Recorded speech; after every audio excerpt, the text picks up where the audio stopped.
Thursday. Well, she's in.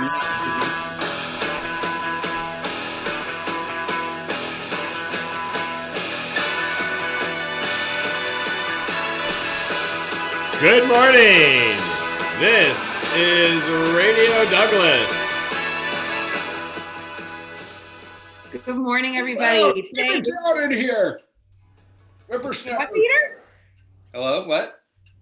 What'd you say? I said keep it down in here. It's still early yet.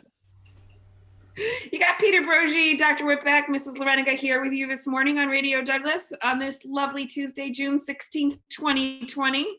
The official Douglas time, according to my Apple product, is 8:30 a.m. Welcome to Tuesday, everyone. Today's show is brought to you by Apple, the fruit company that makes millions of dollars. It is, speaking of fruit, it is National Pollinators Month. So happy month to all you pollinators out there. And if you run through a field of wildflowers, you too can be a pollinator. There you go. Let's get some pictures of that sent in to the old Douglas, Radio Douglas. Yes, running through fields of wildflowers, but not towards each other. You want to keep a safe distance. And don't get through. And it is National Fudge Day as well. I know what I'm doing this afternoon. Yeah, if you have some condensed milk and some chocolate chips, you can make some fudge. Fluff is another great shortcut. Oh, excellent. Well, did you know that before 1886, the history of fudge is unclear? But wow, that's great. No, I didn't know that. But it is thought to be an accident batch of caramels gone bad, and hence the name fudge. I don't like fudge. Really? Well, I have a whole fudge history for you. There was a young lady who went to Vassar College, Emmeline Battersby Hartridge, and she shared that her schoolmate's cousin made fudge in 1886 in Baltimore and sold it for 40 cents a pound. And Miss Hartridge asked for the fudge recipe and made 30 pounds of fudge for the Vassar Senior Auction. And the recipe was very popular at the school from that point forward, and fudge became the new confection after word spread to other women's colleges of this tasty delight. So, that is a lot of fudge. So it was a big thing at Vassar and Smith and Wellesley, all known very well for their own fudge recipe. You can go to the archives of those schools and find their fudge recipes on this National Fudge Day. Well, the best fudge in the world happens to be Murdoch's fudge. I know that everyone thinks they know the best fudge, but that is a fact, which I'm going to post on Wikipedia later today. Where do you get that? Is that at Vassar? That is on Martha's Vineyard. I believe I think they have one on the Cape somewhere, but I'm not sure. I know it's on Martha's Vineyard. And there's huge marble slab tables, and you can see them roll, pouring it out and then folding it over. It's really cool. That sounds like taffy. It does, but it's not. So enjoy your fudge today. We're going to post a recipe down here in the description from the Vassar College Fudge Archives. Does it have condensed milk in it? It has condensed milk and chocolate. Yes. And we will move on to wish a hearty and happy birthday to one of our favorite contributors, Eric Molinos says. Happy birthday, Eric. You share birthdays with Geronimo. Geronimo, not just a adjective or word that you yell out as you're leaping off a cliff. Geronimo was actually an Apache leader of the Apache Native American tribe. So happy birthday to Eric and Geronimo. And also Tom Bones Malone. Tom Bones Malone was playing the trombone in the song that opened the show by the this was the Blues Brothers cover of "Gimme Some Lovin'." But Tom Bones Malone has his own musical history in his own right. So famous trumpet and saxophone and flute and all of those instruments that you blow into. But not the trombone. Yeah, no. Yeah, we started with the trombone, but also those other instruments. Yeah. I named him after the one instrument he doesn't play. And yes, that's right. And the Bones nickname comes because he was extremely skinny. Oh. Not true at all. It had to do with the trombone. Not true at all. Just more lies being spun here. More lies being spun here on Radio Douglas. Hey, today is Wear Your School Colors Day. It is. I have my school hat color and my school shirt, and Mr. Brogy is sporting his the other color of Douglas School. Gray. Orange, Gray. black, like the wind. Gray and red. I'm putting in a plug for my favorite foundation company. Yeah, the Foundation. The Hub Charitable Foundation. They are a nonprofit. Yeah, you're right. Hey, there's another musical birthday that we have not mentioned. Today is the birthday of Tupac Shakur. Can you play some of him on the accordion? Famous rapper. Yeah, so I was trying to work on some Tupac Shakur accordion adaptions, and it just Doesn't lend itself. wasn't quite ready. Maybe for June 16th next year. Okay, Excellent. sounds good. Excellent. Do you have any? Did you do any Tupac? Should we move into the musical segment of the show, and you can give us all kinds of Tupac facts? Okay, sure.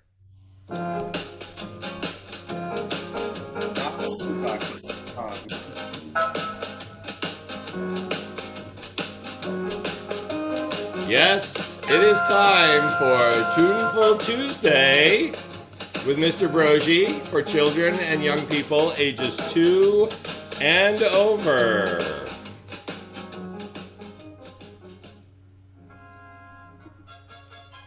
How are you, Mr. Brogy? I'm well. When I hear that music, I always feel like you're coming in on a streetcar. A streetcar, huh? Yeah. Just hanging off the side. Here he comes down the street and into the Radio Douglas studios on the Radio Douglas streetcar. I'd like you to start picturing me coming in on a little Lambretta scooter instead. Yeah.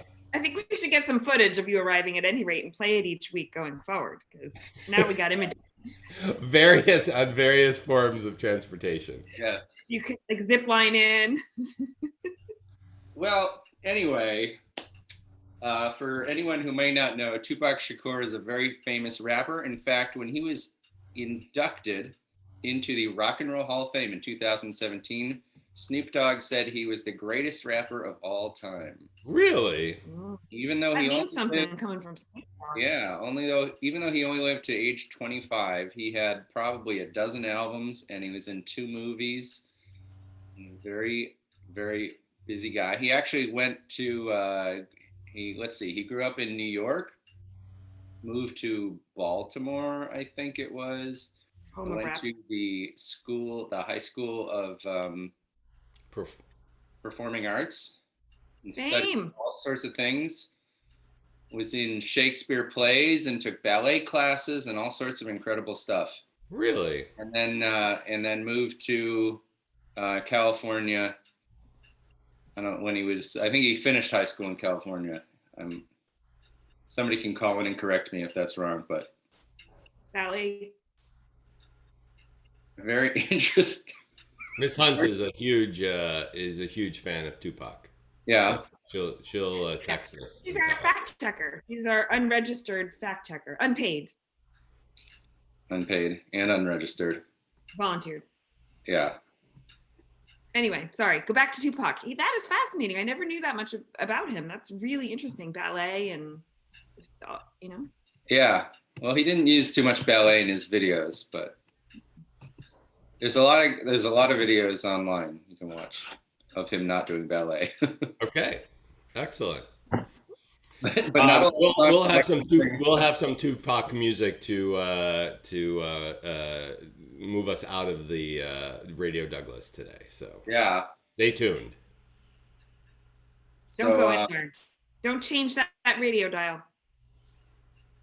But anyway, hey, I thought I'd show you the banjo. I thought, how much of a non sequitur can we get from Tupac to something? Banjo is about. I mean, I suppose you could do. Let's play a little game at home, everybody. How many steps? How many jumps can you make it from Tupac to banjo? How fast can you? What do they call that with the? 7 degrees of separation. Yeah, how many degrees of separation? Well, you just handed us 1 degree. What? Perfect. Right here. Yeah. Radio So Douglas, June 16th, 2020. Yeah. We're both featured. Peter Broggi talked about Tupac Shakur and whipped out a banjo. Boom. Done. Well, I did have my banjo out for a reason. You were trying to scare away turkeys?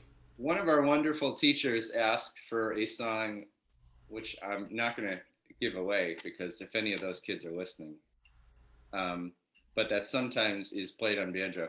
But I thought maybe I could just show you a couple differences, all sorts of styles of banjo. And I only have one here, but this is what they call a 5-string banjo. There's no way you're going to guess why. And this is the type of banjo that you hear in bluegrass music, especially if it's got a back on it. And if it doesn't have a back on it, then it's more likely you're at a folk festival. Hey. But if your banjo playing acquaintance has finger picks on, like so, almost tossed the computer, then they're probably in a bluegrass band.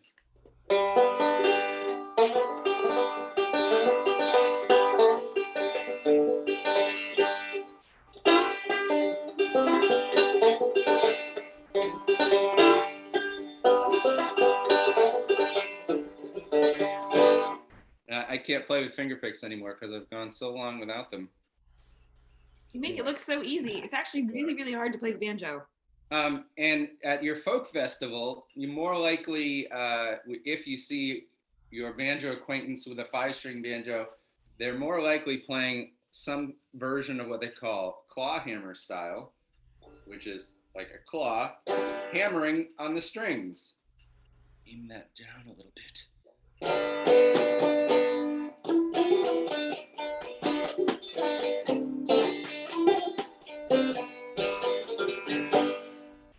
Sometimes playing with the thumb, but often strumming down with the fingers or really just sort of knocking past the strings. And then you've got a whole nother style of banjo playing. If you got a 4-string banjo, you might be at an Irish pub and they might be playing with a pick, or you might be in, what was that band that played at Fenway? The Dropkick Murphys? If you find yourself with a 4-string banjo, you might actually be in the Dropkick Murphys. So you might want to check. Wow. And they're probably waking up in the Dropkick Murphys. They're probably playing with a pick.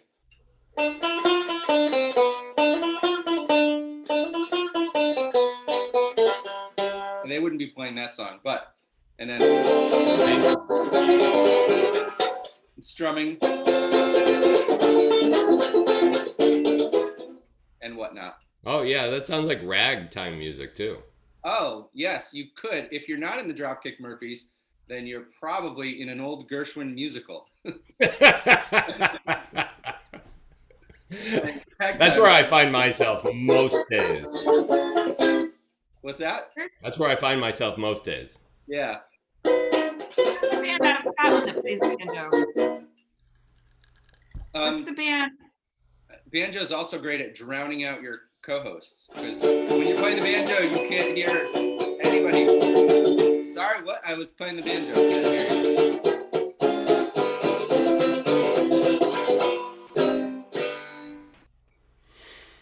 The end. That's my little tutorial on banjo. And, oh, maybe I should say this.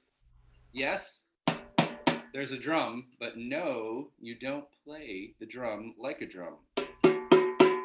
Very often, if at all. That just resonates, right? Just the banjo's natural amplifier. Yeah. Like the eardrum, but outside. Yes. That's Like cool. the eardrum. Yeah, that whole that whole center part, that whole round part has a name, doesn't it? It's called the resonator. Yeah. It's called the banjo. Thank you, Mr. Brogy. That was fascinating banjo talk. And this banjo head was actually made by the Remo Company, which is the #1 manufacturer of drum heads. Drums, yes. Wow. This show brought to you by Remo. The banjo drum maker. The drum maker of famous banjo players. All right. Well, let's see what else comes after this segment. I hope that everybody enjoyed their Tuneful Tuesday. And we are going to go surprise onto Creative Kids. And our art show, we are continuing. We'll be counting stars.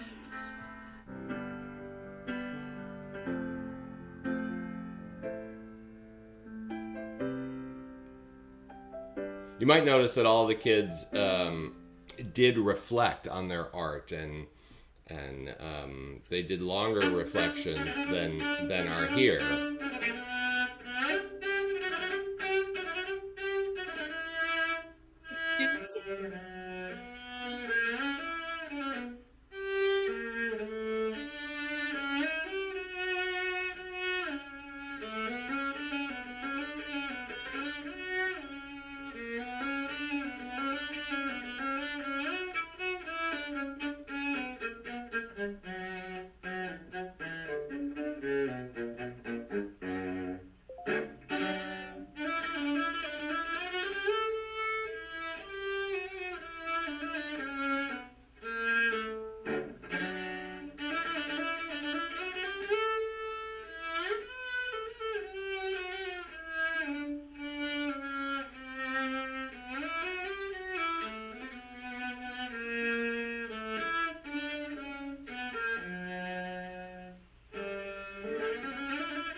There are so many cute and fun pieces of art and just amazing stuff.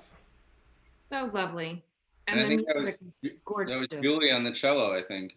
It was Julie on the cello as well. Yeah. We started with Liberty singing, and we've moved on to Julie on the cello, and it is a pleasure to see the art. Stay tuned tomorrow for our finale, our grand finale of the virtual Douglas Art Show, and then this will be up on the YouTube channel.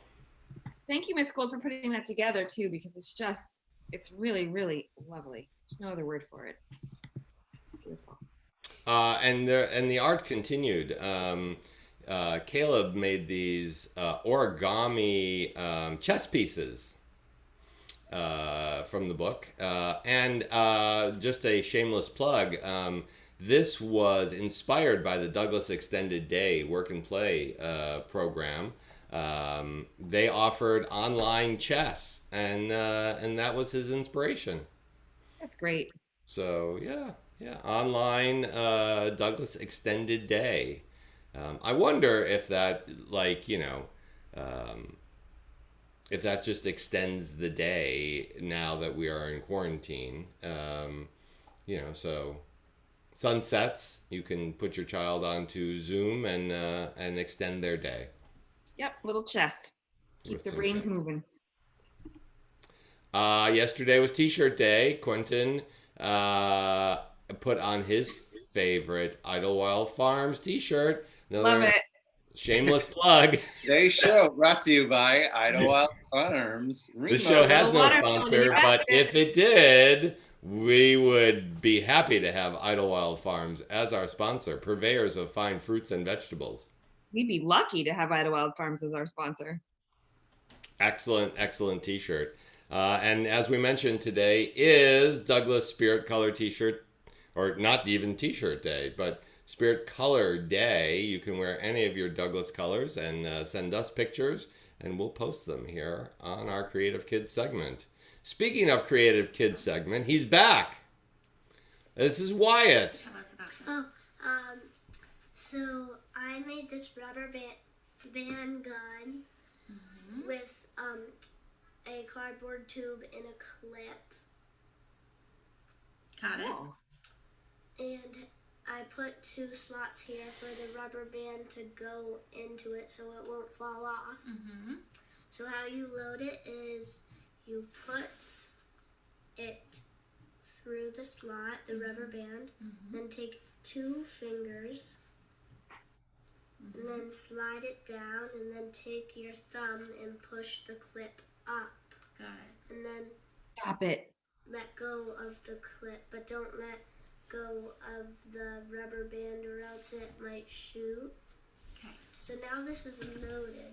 So you don't want to shoot it at anybody or your pets or at yourself. Okay, let's see how it works. Okay, so you just need to hit that. Nice. And he was able to hit the wall. That is incredibly creative. Yeah. Like, I didn't know where he was going with this. No, What? a rubber band and a paper tube. Made a gun. It's pretty hard to make that a solid joint there that stays together with the force of the rubber band. So very good job. One of my favorite things that we have around the house that we haven't played with in a while, but I'm fixing to get it out, as our friend from Texas would have said, is a marshmallow gun.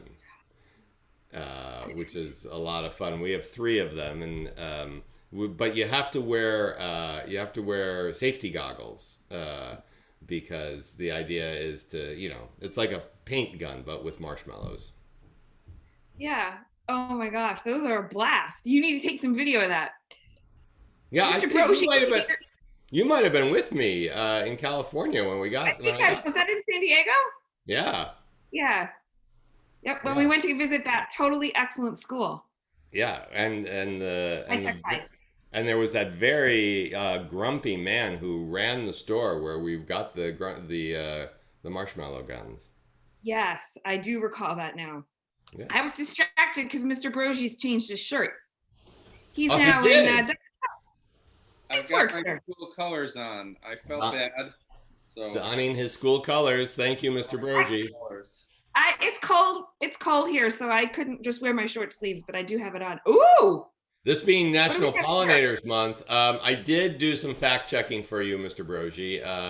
The female bees are the ones who do go out and do the pollinating. So All the work. so congratulations to all those worker bees. And the smoke that you use, does it mask the pheromones that the other bees give off, so they can't smell the pheromones that each other is giving off when some big object like my son comes over and tries to take their hive apart. They don't know the difference between a black bear and uh, a, a freshman from NYU. But it also they think has the same reaction as a forest fire, and the bees gather in the hive to protect themselves from the forest fire. That's fascinating. Yeah. So here, so even more fascinating was in the hive, when we got the hive, we put in 3 of these, what are called frames of bees. And the 3 frames had total honeycombs on them, and all the bees and the bee babies and everything else that is in there, and honey and everything. And you just leave those in there. And you also put in 3 or more frames that are empty, that are just, wooden frames like you would put a picture in. And the bees build the honeycomb there. And there you can see them building the honeycomb. And this one's almost complete. This was completely empty less than a month ago. And this one is, this was on June 5th we took these pictures, and we checked yesterday, and these are completely filled now. Wow. So, and I don't know if you can see it, but there's some bees hanging off of each other right here, and that's called the scaffold, and that's where they start to lay down the wax that makes up the honeycomb. It looks like a filing cabinet, it looks like such a simple thing, but it's like what's going on inside it is so complex. Yeah, very complex. Yeah, that's all wax, beeswax. So there you go. There's our little update on our pollinators during National Pollinators Month. You know what happened to the avocados? Oh, yeah. Oh, tomorrow, Science Wednesday, we'll have to go back to the avocado cam. And I'd also like to learn about the owlettes, if they're still in that little tree. If there's anybody listening today that can go check on those guys today, maybe grab a picture. We have Mr. Brogy. We're inviting all of our special guests back tomorrow, so maybe you'll make a cameo. Maybe. I was going to say, I'm glad to see that Hunter is minding his own beeswax. Teacher joke of the day goes to Mr. Brogy. Very good. And we'll go on to this day in history. First, a little American history. In 1775, George Washington was appointed the commander-in-chief of the Continental Army. The day after Congress said, hey, let's have a Continental Army. They said, who should we have to lead it? Well, George Washington, of course, because he looks good in the boat crossing the Delaware. Mm-hmm. Where's that wig well? Yes, very, very, very well. And not to be confused with George Washington, the other person there is Bob Dylan. And today, in 1965, he recorded the song Like a Rolling Stone, which is #1 in Rolling Stone's magazine of 500 greatest songs of all times. Whoa. Right? How does it go, Mr. Brogy? How's it go? What's the first word? I need help. I don't know. Is that the one with a lot of words? It's got a lot of words.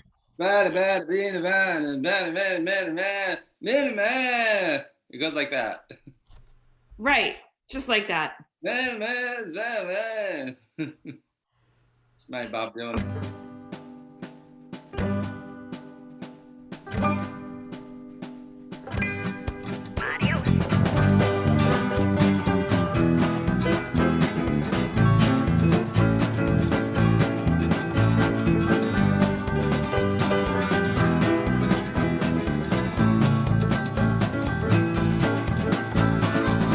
Mrs. Larrañaga, would you like to give us the spoken word version?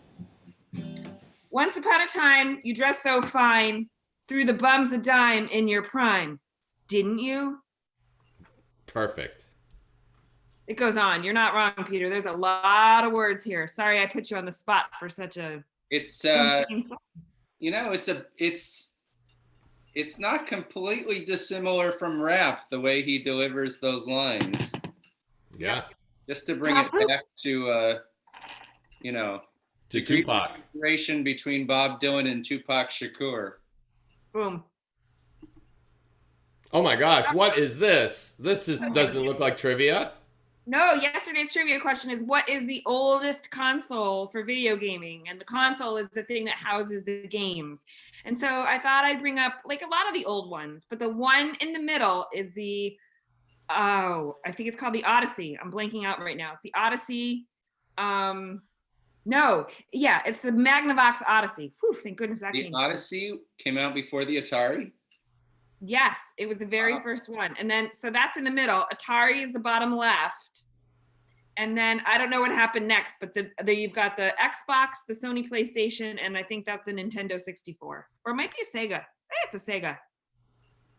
Anyway, a little bit video game history for you today. Are those all from your video game archive box at the Lareniga bunker? No, the only one we have is we have the original Atari with all the game cartridges. We still have that. Does it still work? But I didn't have those. I don't know. I do still have the thing you put on the back of the TV that says TV or games. So if I could find an old TV, I might be able to try. I bet it does.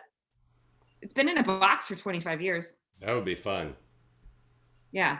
I don't know what it would be worth. I mean, we have like every single game. It was my brother's. He would probably make me give it back to him. Don't tell anybody that you have it. Radio Douglas World.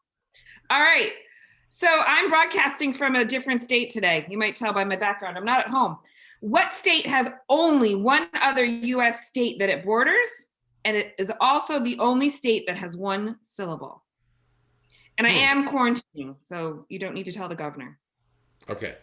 Excellent.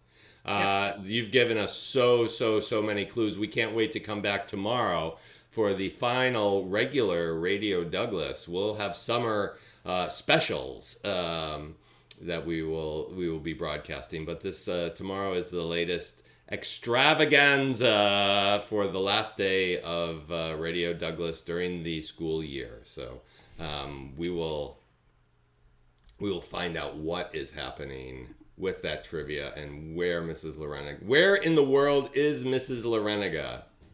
It's like where is Carmen Sandiego? Yep. Yeah. So with that, I guess it's time for something entirely thought-provoking. Both optimists and pessimists contribute to our society. The optimist invents the airplane, the pessimist, the parachute. Gil Stein said that. And with that, we wish you a transferable teleportation transnational Tuesday. Here's a little Tupac Shakur to dance us out. Turn it up loud. Goodbye, everybody. You a little sucker for love. Hi, Radio Douglas. Word up, love.